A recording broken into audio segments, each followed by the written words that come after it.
Ya, untuk mengetahui suasana sidang di sana, kami sudah terhubung dengan rekan kami Yasmin Nathania dan juru kamera Muhammad Zulkarnae dan Seto Pramono yang kini berada di Pengadilan Negeri Jakarta Timur. Ya, selamat pagi Yasmin. Terkait dengan sidang Dr. Tifa, apakah sudah dimulai? Silakan dengan laporan Anda. Ya baik, selamat pagi Ayu Togi dan juga pemirsa. Hari ini Pengadilan Negeri Jakarta Timur akan menggelar sidang terhadap terdakwa Dr. Tifa dalam perkara dugaan pencemaran nama baik dan juga fitnah terkait tudingan ijazah palsu Presiden ke-7 RI Joko Widodo. Adapun untuk sidang baru akan dimulai rencananya pada pukul 9 waktu Indonesia Barat. Dan pun terkait dengan agenda adalah pembacaan surat dakwaan oleh jaksa penuntut umum. Sementara untuk situasi terkini di Pengadilan Negeri Jakarta Timur saat ini masih terpantau kondusif. Ayu Togi dan juga pemirsa, kami masih belum melihat kedatangan dari terdakwa ataupun pihak kuasa hukum.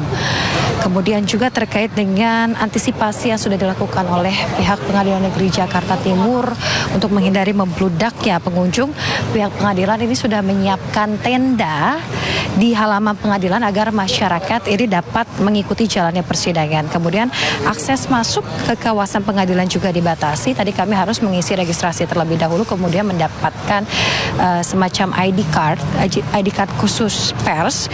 Kemudian untuk area parkir di dalam lingkungan pengadilan juga ditutup selama persidangan berlangsung.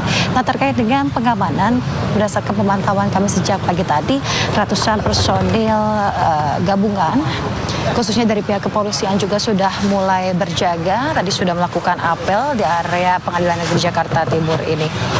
Terkait dengan ketentuan dari pihak pengadilan untuk media, ini diperkenankan untuk meliput dan juga melakukan siaran langsung, kecuali pada sudah memasuki tahap pembuktian, khususnya adalah pemeriksaan para saksi. Nanti kami akan kembali menginformasikan kepada Anda, Togi dan juga Ayu, terkait dengan perkembangan terkini dalam sidang perdana terhadap terdakwa Dr. Tifa hari ini.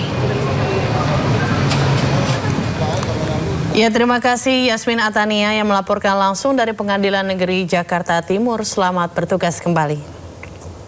Ya, pihak Roy Suryo memperlihatkan potongan video penangkapan oleh Polda Metro Jaya dalam sidang pra-peradilan.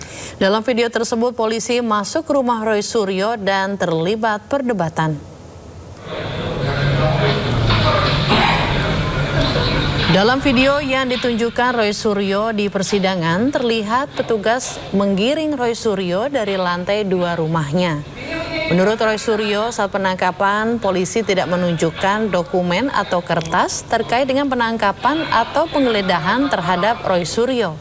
Roy sempat ajukan protes dan terjadi perdebatan. Permintaan Roy juga tak diindahkan sampai akhirnya ia dibawa dari rumahnya.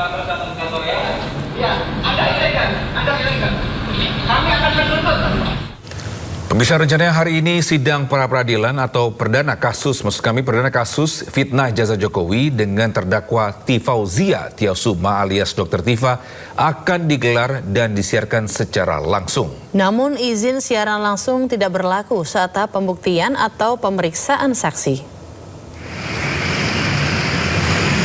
Hal tersebut diungkapkan juru bicara Pengadilan Negeri Jakarta Timur, Immanuel, di kantor Pengadilan Negeri Jakarta Timur. Izin siaran langsung hanya berlaku pada tahapan tertentu, seperti pembacaan dakwaan, eksepsi, putusan sela, pembacaan tuntutan, pledoi, hingga pembacaan putusan akhir. Media tidak diperkenankan melakukan siaran langsung saat tahap pembuktian atau pemeriksaan saksi. Hal tersebut sesuai dengan aturan undang-undang yang menyatakan keterangan para saksi tidak saling mendengar. Terkait persidangan atas nama Tifauzia Tiasuma atau kita kenal dengan Dr. Tifa yang telah terjadwal besok jam 9 pagi tanggal 2 Juli 2026 tetap sebagaimana yang sudah ditetapkan oleh Majelis Hakim.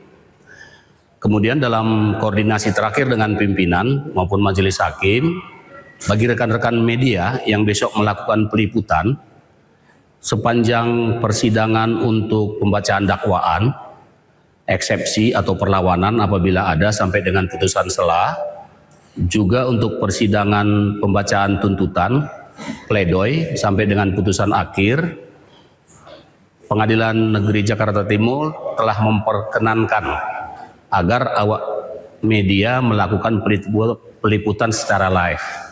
Namun dalam tahap pembuktian nantinya dari Pengadilan Jakarta Timur menyatakan tidak diperkenankan live karena memang oleh undang-undang keterangan para saksi tidak saling mendengar.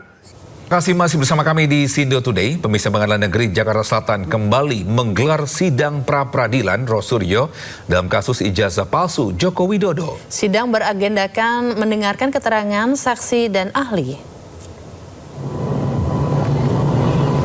Kubu Roy Suryo mengajukan 3 saksi dalam sidang pra-peradilan Rabu siang. Para saksi dinilai Roy bisa membuktikan penangkapan dan penggeledahan yang dilakukan Polda Metro Jaya kepada dirinya tidak sesuai dengan prosedur. Selain itu, kubu Roy juga mengajukan 1 ahli dan menghadirkan barang bukti termasuk rekaman kamera pengawas. Dan sehari-hari ya biasa. Memang saksi-saksinya itu yang jelas ada yang memang dari rumah ya, dan ada yang mengetahui saat di Polda Metro Jaya ya, dan itu saksi yang memang ada di tempat kejadian. Pihak security tidak kita jadikan saksi ya. Kenapa? Karena pihak security itu sekuritas saja tidak berani masuk rumah, mereka hanya di bawah ya gitu. Jadi mereka percuma kalau nanti kita ajukan jadi saksi, kita juga nggak mau membohongi masyarakat.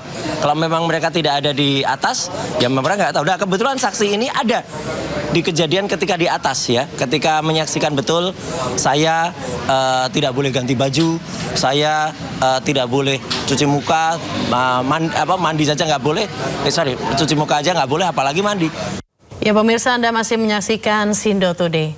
Pemirsa, Zionis Israel membunuh 4 anggota Hamas dan menghancurkan tempat peluncuran roket milik anggota Hamas di Gaza, Palestina. Ya, dalam sepekan pasukan Zionis Israel memburu pejuang Hamas di Gaza, Palestina. Pada serangan baru ini, Israel membunuh 4 anggota Hamas yang memiliki rencana penyerangan ke tentara Zionis Israel di Gaza. Pasukan Zionis Israel akan terus melakukan serangan jika Hamas terus melakukan ancaman terhadap pasukan Israel di Gaza.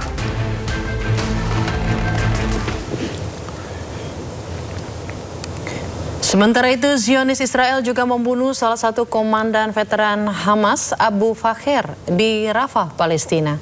Israel klaim Abu Fakir baru-baru ini bekerja merekrut anggota Hamas baru dan membangun kembali kemampuan batalion untuk melancarkan serangan terhadap pasukan Israel. Sebelumnya, Abu Fakir bertugas di divisi pasukan kelompok Hamas dan perlengkapan senjata ke jalur Gaza untuk melawan Zionis Israel.